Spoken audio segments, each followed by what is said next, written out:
this briefing on the 17th meeting of the POPs Review Committee of the Stockholm Convention and on the outcomes of the 17th meeting of the Chemical Review Committee of the Rotterdam Convention. We will begin now. We've got quite a bit of information to cover. My name is Alan Wittig.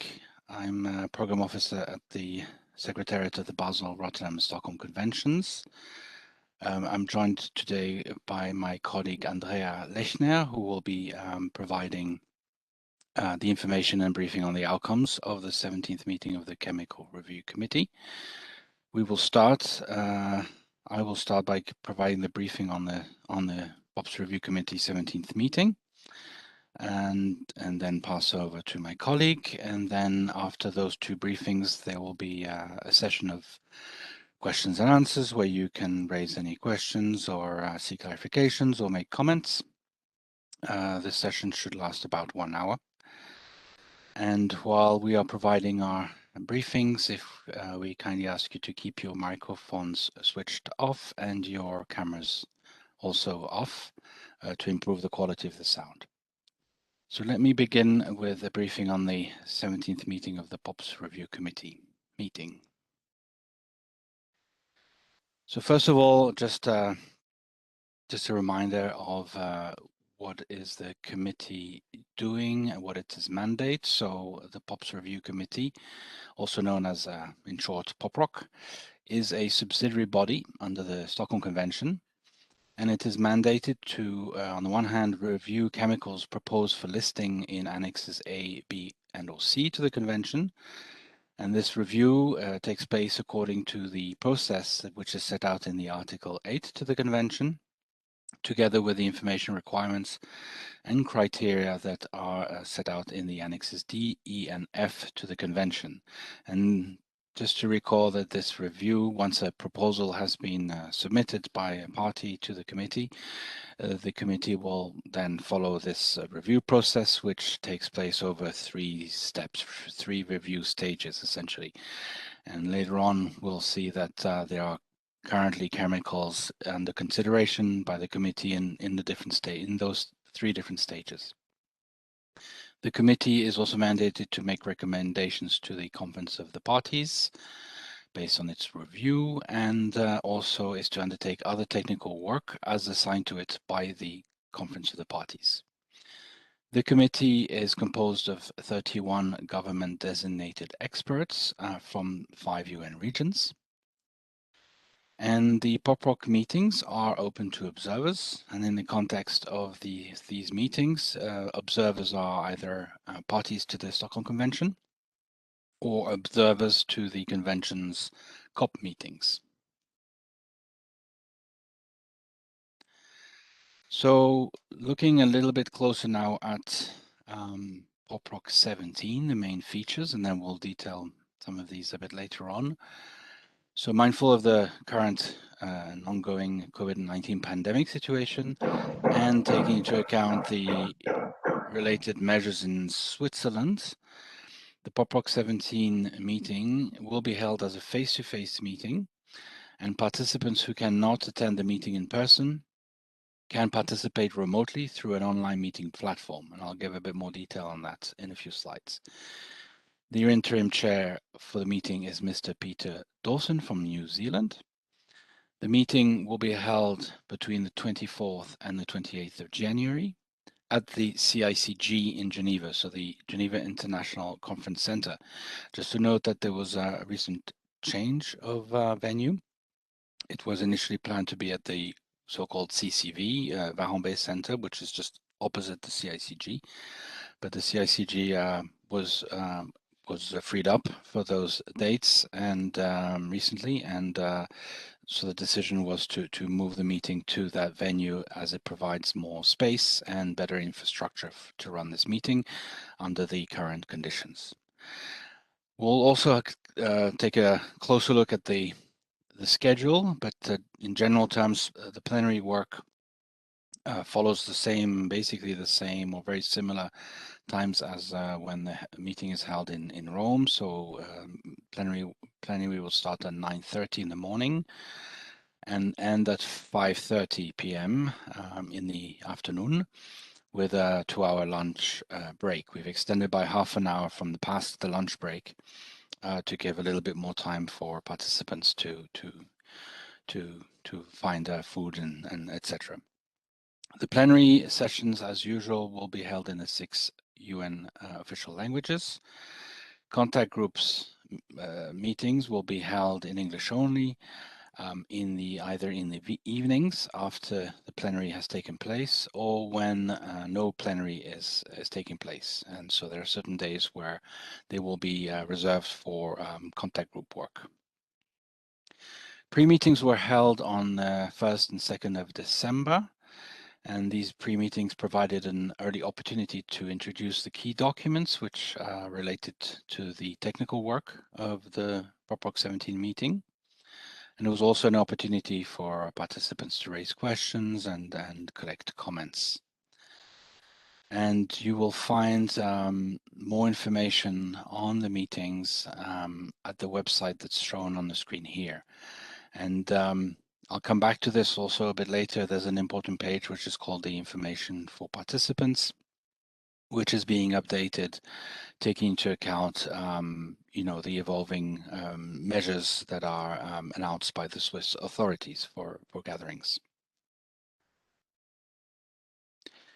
So this slide shows the key documents for the meeting. These are I would say the standard ones. There's the provisional agenda, which is contained in document 1. The annotated agenda, which is in document 1, add 1. This scenario note for the meeting is contained in information document 1. And the tentative schedule for the meeting is contained in information document 2, Rev 1. And all these documents are available on the website. And in fact, the vast majority of all meeting documents, working documents, and information documents, apart from 2 information documents, they are all available on the website. So this is this is basically the provisional agenda as is contained in document 1. I will not go into the details of each item, but you see it's quite a full agenda. And this briefing, we'll be looking at a little bit more closely at the items under the item 4, under the technical work, item 4. So the different sub-items that are listed here, which is the core, let's say, of the technical work for this meeting. And we'll take a closer look at those in the coming slides. So the first item under the technical work is the consideration of a draft risk management evaluation on methoxychlor. So methoxychlor is now reaching the 3rd review stage by the committee. It was considered from the past two meetings of the committee, and at POPRC 16, which was held in January this year, the committee adopted the risk profile on this chemical and decided that the chemical is a POP, that global action is warranted. And it established an intersessional working group to prepare the draft risk management evaluation and invited parties and observers to submit the Annex F information on socioeconomic consideration on possible control measures. So POPRC 16 is to consider now this draft risk management evaluation, which is contained in the annex to document 2. Also to note that additional information relating to this draft risk management evaluation is contained in information document 7. And comments and a compilation of comments and responses related to the draft risk management evaluation is contained in document information document 8. So POPRC 17 may wish to adopt with any amendments the risk management evaluation and decide on the basis of this risk management evaluation and the risk profile that it had previously adopted, whether the chemical should be recommended for consideration by the COP for listing in Annexes A, B, or C to the Convention. So this is an example of a chemical that's at its last review stage by the committee. Now the next two are at the second stage of review by the committee. So it's a stage where the committee will be considering the draft risk profiles for these chemicals, and the first is on Dicron Plus. So in terms, this is an industrial chemical, and you see here in the first bullet its main applications and uses. So just to recall that POPRC 15, this had considered this proposal, which was submitted by Norway, and it decided that the proposal fulfilled the screening criteria in Annex D to the Convention. And then, based on that decision, it established an intersessional working group to develop the draft risk profile for this chemical.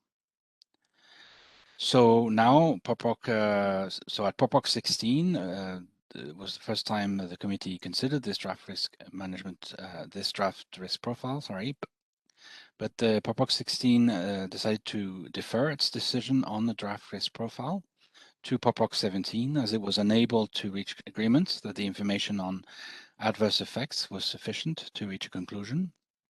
And it established an intersessional working group to revise the draft risk profile. So now POPRC 17 is considering again this revised draft risk profile, and it may wish to adopt with any amendments the risk profile and decide whether the chemicals are POPs that global action is warranted.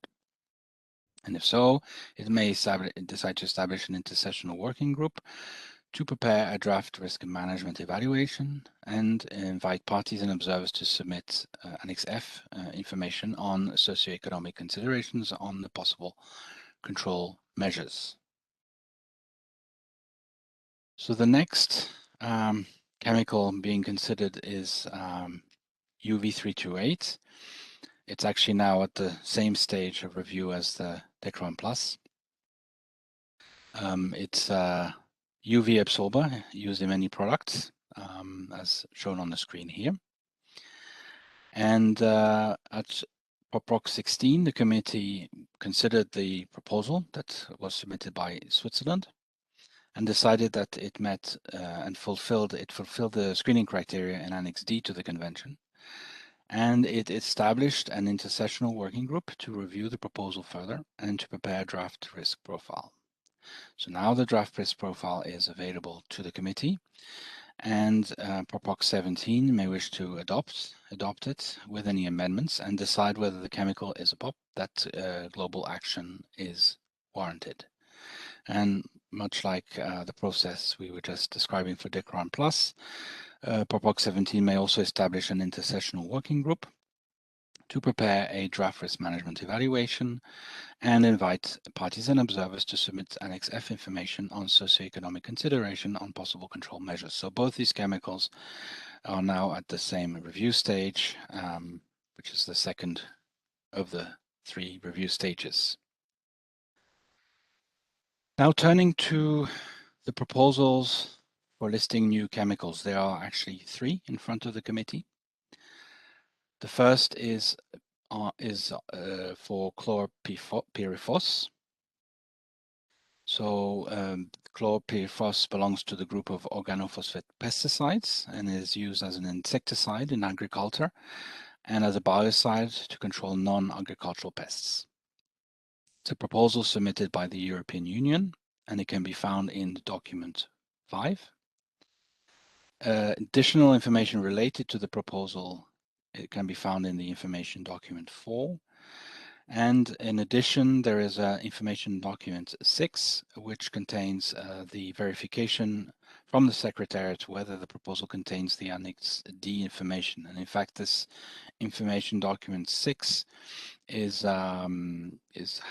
the same verification for all three proposals, let's say. So it's one document containing the three verifications.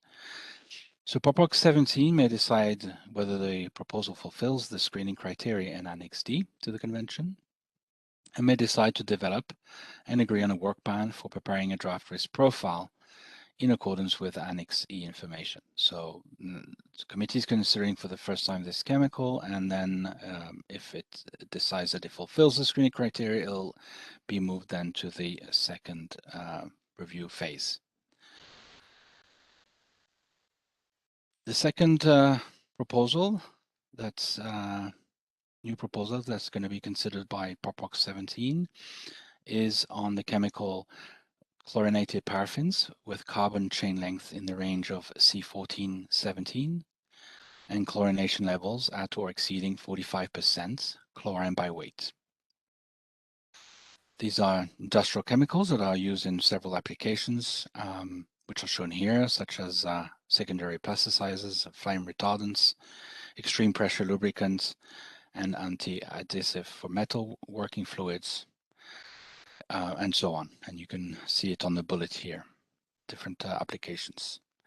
So the proposal has been submitted by the United Kingdom and is contained in document 6. Additional information relating to the proposal is also contained in the information document 5. And like with the previous new proposal we were just discussing, the POPRC 17 may decide whether the proposal fulfills the screening criteria in Annex D to the Convention and decide to develop and agree a work plan for the preparation of a draft risk profile in accordance with Annex E information for consideration basically by POPRC 18. And the third new proposal for listing chemical in the annexes to the Convention is for long-chain perfluorocarboxylic acids, their salts and related compounds. These chemicals are used for a number of applications as shown here in the last bullet, such as in the production of fluoropolymers and also in electronic articles and medical devices. And it has been detected in food, contact materials, ski waxes, building materials, firefighting foams, personal care products, apparel, and home textiles, for instance. It's a proposal submitted by Canada and is contained in document 7, together with the same information document 6, with the verifications from the Secretariat whether the proposal contains the Annex D information. So much like the previous two new proposals, POPRC 17 may decide whether the proposal fulfills the screening criteria Annex D and may decide to develop and agree on a work plan for preparing a draft risk profile in accordance with Annex E information. Now we'll have a brief look at the other 4 items under the technical work of the committee for POPRC 17. And the first is on the review of information related to specific exemptions for decabromodiphenyl ether and short-chain chlorinated paraffins. So this is really part of the additional periodic review work from the committee as mandated by the COP. And so the process for the review of the information related to the specific exemptions to these chemicals, which were listed in Annex A, the specific exemptions at COP 8. This process is described in the decisions from the COP 8/13 and 8/14. And as part of this process, POPRC 16 had considered reports on these chemicals and decided to submit those reports on the review of the information related to specific exemptions for those chemicals to COP 10. These reports are contained in POPRC 16 documents, information documents 17 and 18. The matter will be discussed at the face-to-face segment of COP 10, which is held in June 2022. And in order to update the reports for consideration by COP 11, which will be when these reports will actually be fully considered by the COP, POPRC 17 may wish to consider initiating the intersessional activities between POPRC 17 and POPRC 18. So there's a work plan that has been laid out in information document 12, which lays out basically the main steps of this intersessional work between POPRC 17 and POPRC 18 on these reports. The second other, let's say, technical item is the process for the evaluation of PFOS. It's also in PFOS-F. So PFOS is listed in Annex B to the Convention with specific exemptions and acceptable purposes. And the COP had agreed on a decision for the periodic review, evaluation of these chemicals. And this process is laid out in the COP decisions 6/4 and 7/5. And this review is to take place every 4 years. The last review took place at COP 9. And the third evaluation, the next evaluation, will take place 4 years later, so at COP 11 in 2023. So POPRC 17 at its current meeting in January may wish to agree on the terms of reference for the assessment of alternatives to these chemicals. So this is really the initial stages of this process, and may establish an intersessional working group to undertake the activities according to the evaluation process that I just mentioned. Turning to the item on the indicative list of substances covered by the listing of PFOA, its salts, and PFOA related compounds.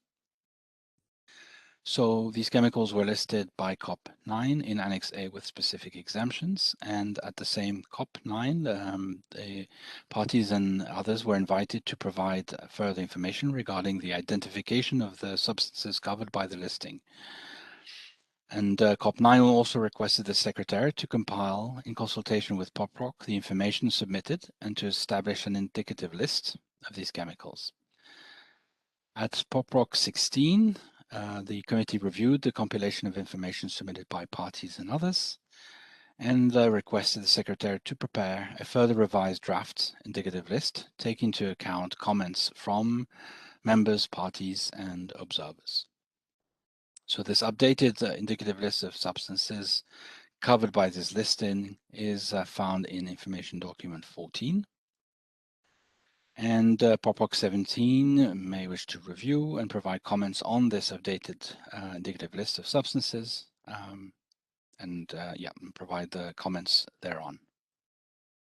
And this list will be periodically, according to the process, updated and posted on the website.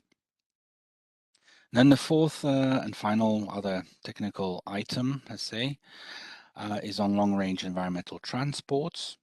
So at POPRC 16, the committee established an intersessional working group to prepare draft guidance for the committee on its consideration of long-range environmental transports. And this is with the aim to help members in their future evaluations of proposals for listing of chemicals. So this draft guidance will be made available in document in 15 in the coming days.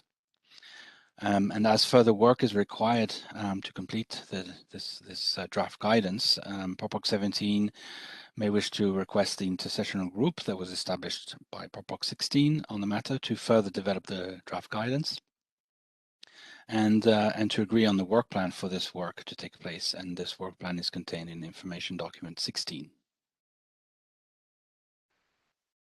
Now turning to a couple of other items on the agenda of the meeting. One is on the rotation of membership. So the terms of office of 17 members originally were to expire on 4th May 2022. But and COP 10 was supposed to be held normally in July 2021, and was supposed to elect those new members at that point. But due to the COVID-19 pandemic, the COP 10 had to take place in 2 segments, with an online segment that took place in July 2021. And at that online segment, the COP extended the terms of office of these 17 members until the closing of COP 10, So the face-to-face segment of COP 10 will be held from 6 to 18 June 2022, and at that point the COP will elect the new members. Nomination, there was a communication that was sent out by the Secretariat. And in order to facilitate the nomination process, parties are invited to send in their nominations by 1st of March 2022 to the Secretariat. These will be compiled and put forward for consideration by the regional preparatory meetings and of course at the COP itself in June next year.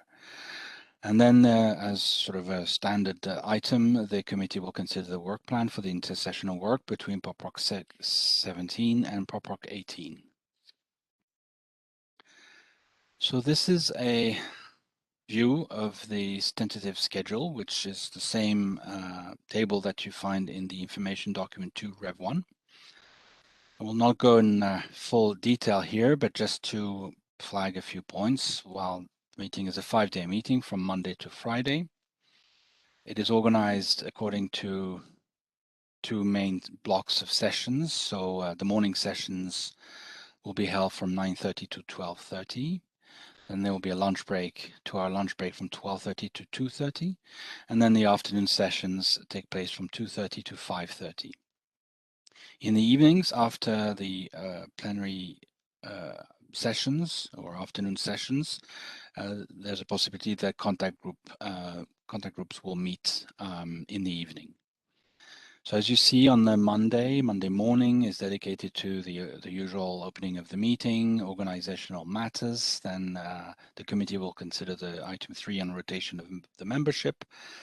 And then the committee will tackle the different items under the technical work. So that will take place throughout the day on Monday. And then we'll continue on Tuesday morning. And then those considerations of those items end early, anyway, from that point onwards, basically the committee will be working in contact groups because there's, as you can see, quite a lot of work to be undertaken.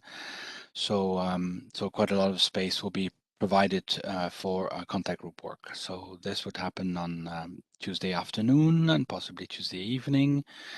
And then Wednesday morning, what is planned is a short plenary session to consider any results from the contact groups, to take stock of progress, make any adjustments as needed before the participants further meet in contact group sessions for the rest of the day on Wednesday.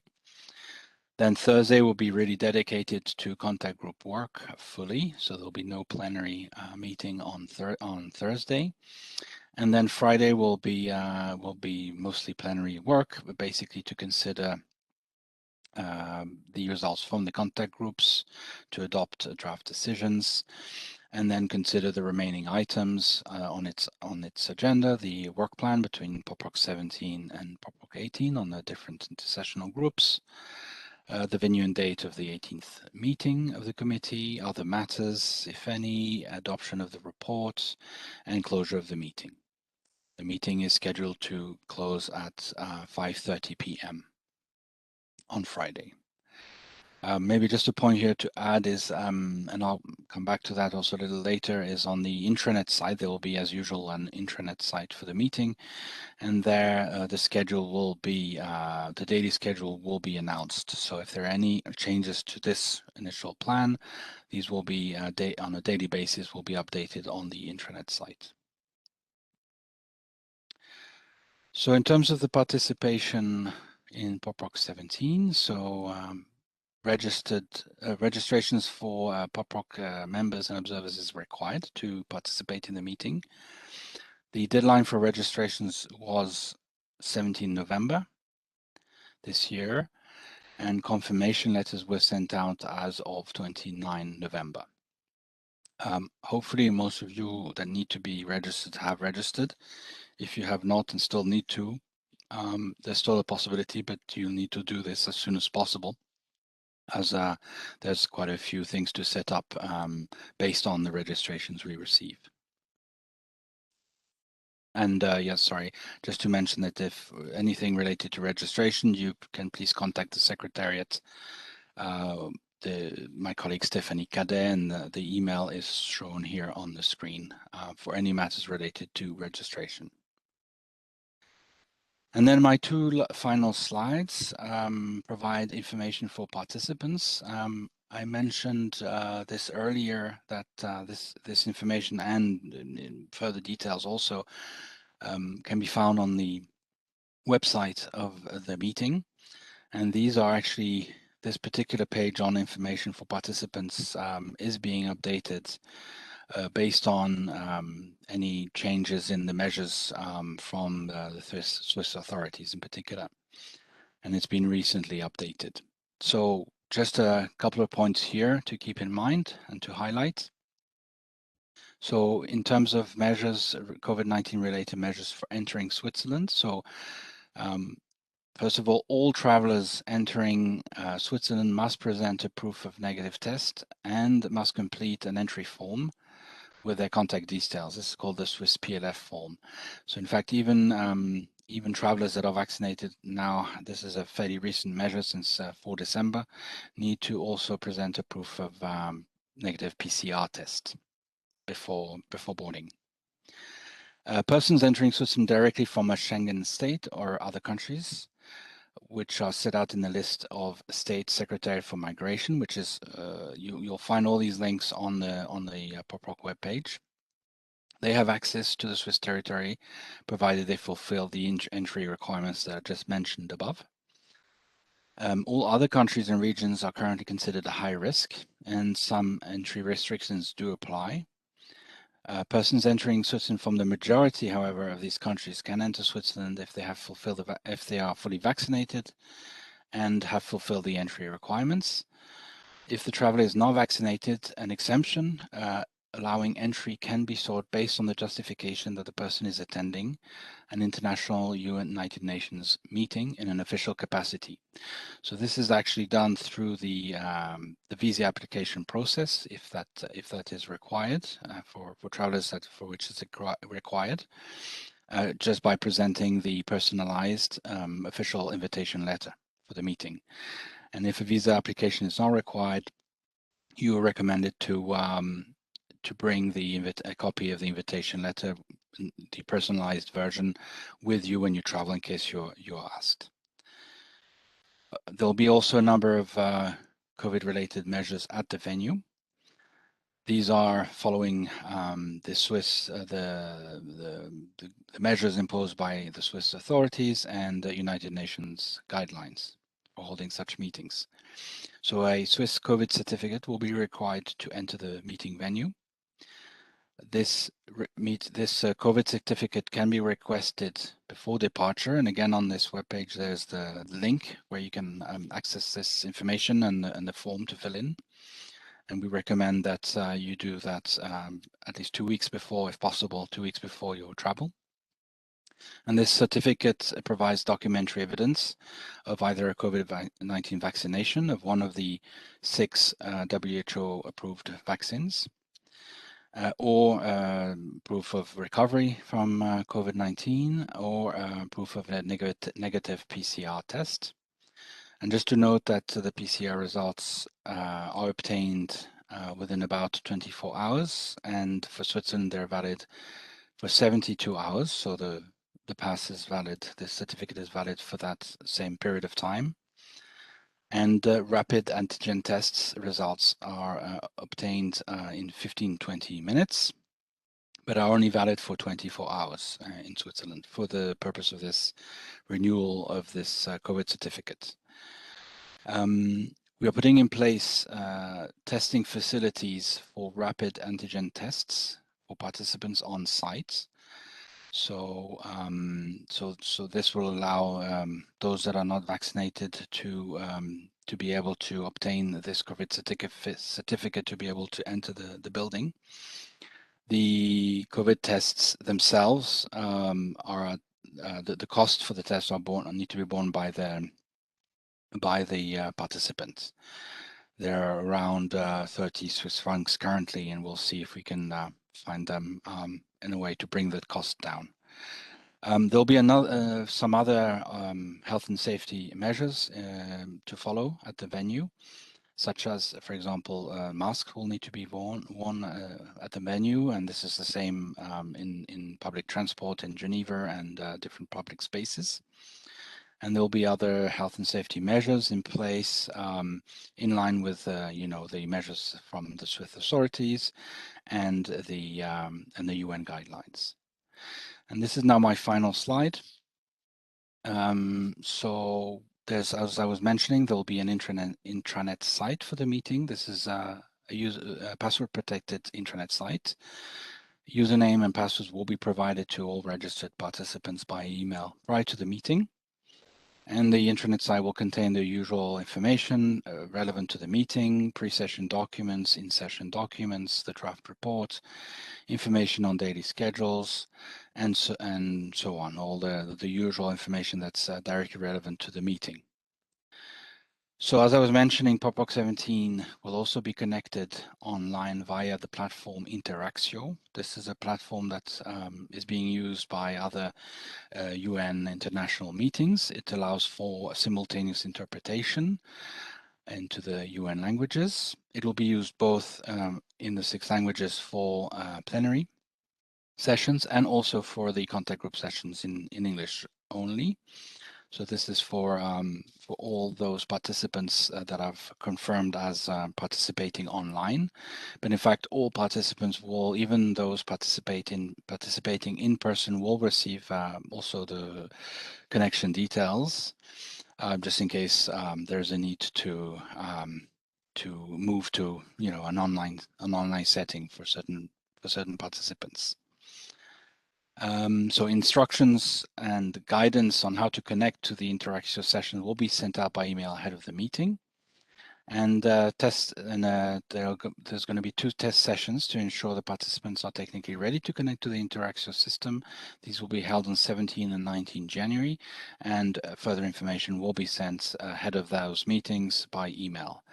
And then finally, you can note here some important information on the IT support email address and phone numbers in case you face any technical issues in connecting to the system. So that concludes my presentation on POPRC 17. Thank you very much for your attention. And now I will give the floor to my colleague Andrea Lechner, who will be providing you some information on the outcomes of the CRC 17. Thank you. Many thanks, Alan, and good morning, good afternoon to all participants also from my side. We're now going to look into the Rotterdam Convention and its Chemical Review Committee. The CRC, as we call it, already held its meeting, so this is to inform you of the outcomes of CRC 17 and also of the ongoing intersessional work. CRC 17 was held from 20 to 24 September, and the Bureau of that committee decided that it wanted to go ahead with the originally planned dates of the meeting in order to be able to stick to the intersessional period and to have sufficient time for preparing for the next meeting.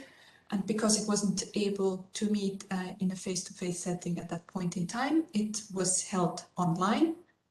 And in order to accommodate the shorter time available in an online setting, the meeting agenda was prioritized. The meeting was chaired by Ms. Nobuzuko Gawai from South Africa, and we had a record number of 131 participants, which included over 100 observers. The main outcome of the meeting is the recommendation for listing 2 new pesticides under the Rotterdam Convention, and then the committee also reviewed notifications of other final regulatory action on 4 chemicals, and we're going to look into these in a second. And here you also find the the internet address for the meeting. So it's a very general introduction. I also wanted to say that so under the CRC, the big difference towards the POPRC that Alan has been talking about is that the main track for adding new chemicals to the convention is not based on proposals made by parties, but it is whenever parties take national actions to severely restrict or prohibit a chemical, then these national actions are supposed to be notified to the Secretariat. And when there are two notifications of such final regulatory action, as we call them, available, then the committee will look into these and consider the proposal for listing this chemical. There is also a second track where chemicals can be proposed for listing, and that is applicable only to developing countries and countries with economies in transition, which can make proposals for listing severely hazardous pesticide formulations under the conventions. But at the last meeting, we were only looking at the first track, at notifications of final regulatory action. And we will go right into the two chemicals that have been recommended for listing. The first one is called iprodion. We had notifications from two countries, well, not a country in reality, but from Mozambique and also from the European Union. So they notified this chemical to be used as a fungicide, for example, on wines, fruit trees, and vegetables. And CRC 17 found that those two notifications met the criteria. They adopted a rationale for this conclusion, and they then recommended this pesticide for listing in Annex 3 of the Rotterdam Convention. So one other difference from the CRC compared to the POPRC is that CRC first does a recommendation for listing, but then it still works for another year on this chemical. It prepares intersessionally a draft decision guidance document, and that will be considered at the next meeting at CRC 18, and only then the package is complete for the recommendation to be considered by the Conference of the Parties.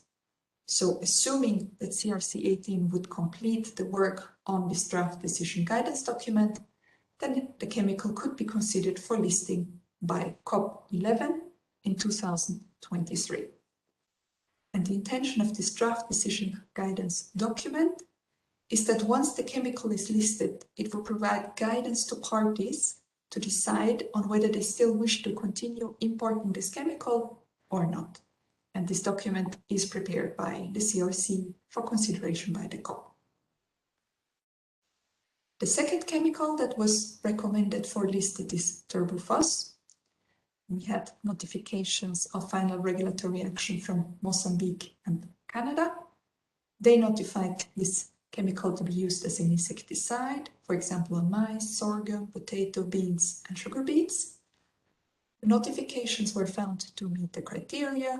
The CRC recommended the chemical for listing, and same as for iprodion, it will be now considered at the next meeting for the draft decision guidance document, and then possibly in 2023 by the COP for listing. Here you can see a timetable for the intersessional work to prepare the draft decision guidance document.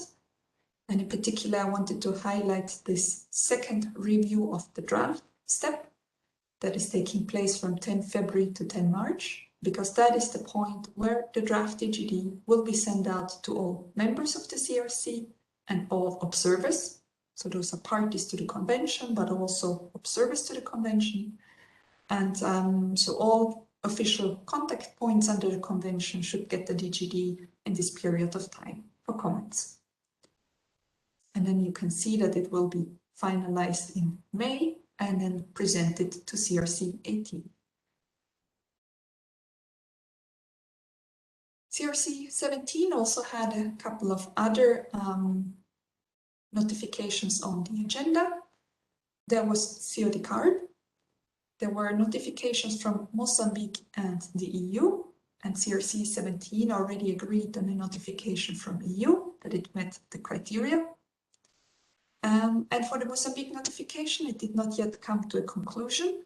It will work on it further at CRC 18, but the committee already started working on a draft text for a rationale, so that was the way of proceeding through the analysis of the notification. And this draft rationale is available as an information document number 35, so that CRC 18 can work based on this draft rationale if it so wishes. For methylacium, there were notifications from Mozambique and Uruguay. both of them, the committee could not yet complete its review, and it will also be continued at CRC 18. Here also there are draft texts for rationales that were prepared as information document 33 could provide a basis for CRC 18 to continue its work. And then there were 3 additional pesticides, carbaryl, cloven, vinphos, and methylparathion. They were also on the agenda of CRC 17, but the committee could not start at all with the review of these notifications, so they will also be considered at CRC 18. Other points that the chemical discussed was the next intersessional work. The CRC actually has a large number of notifications of final regulatory action that are awaiting review by the CRC. Because the last 2 meetings were held online, only a reduced agenda could be considered, and there is quite a bit of backlog of notifications that are waiting for review. In addition to those that I just mentioned before, that the committee could not complete or not even start, there are additional notifications for which intersessional work was already started, but they have not yet even been put on the agenda of CRC 17. And then there are new notifications since then. So the committee was a bit discussing how to structure its next intersessional period, because the same applies that Alain explained for the POPRC, which is that the CRC members, half of them, will change at the close of the face-to-face segment of the COP. So it means that in May there will be a new set of members on the committee, and normally intersessional work is carried out shortly before the next CRC meeting, but this time there's not enough time between the new members starting their term of office and the CRC meeting. So that's why at the meeting it was already introduced to members that the intersessional work would probably once again be advanced, so that the current members could still complete the intersessional task group work. I'll come back to that in a minute.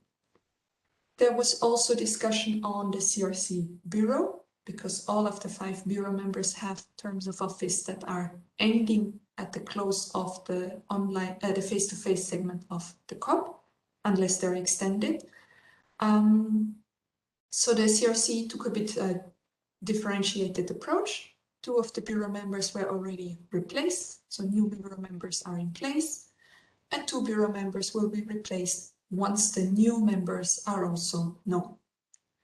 And lastly, for the chair of the CRC, this is up for the COP to decide, so we will see at the face-to-face segment of the COP concerning the chair, who is the 5th Bureau member on the CRC. The meeting report of CRC 17 is now available in English on the website, and language versions are to come in early next year. CRC 17 agreed to hold its 18th meeting tentatively in September-October 2022, hopefully in Rome, Italy, if the COVID-19 situation allows, and hopefully once again then back to back with POPRC 18.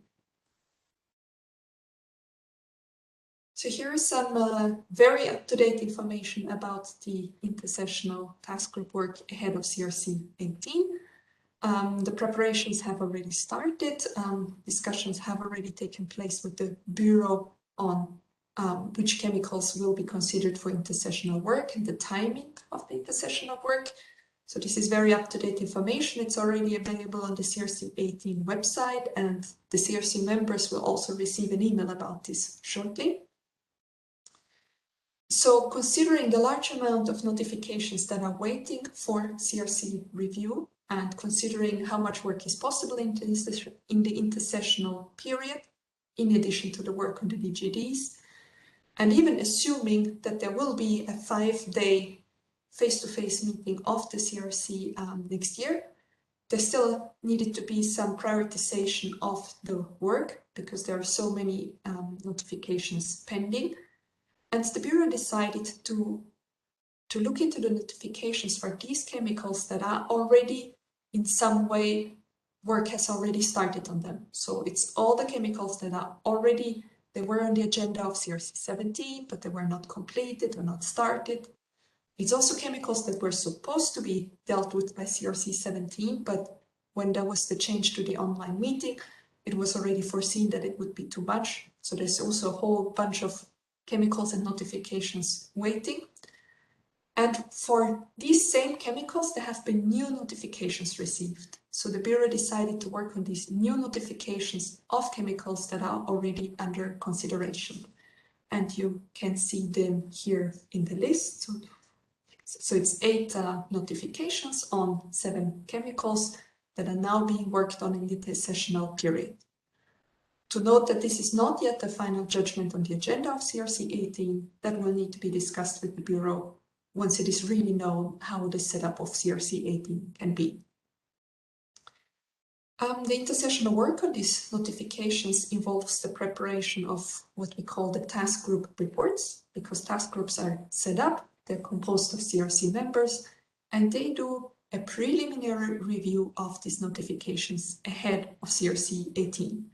So this is really just preliminary to enhance the efficiency of the work of the committee and the participation, to identify information gaps, and then a full discussion on each candidate chemical will take place at CRC 18.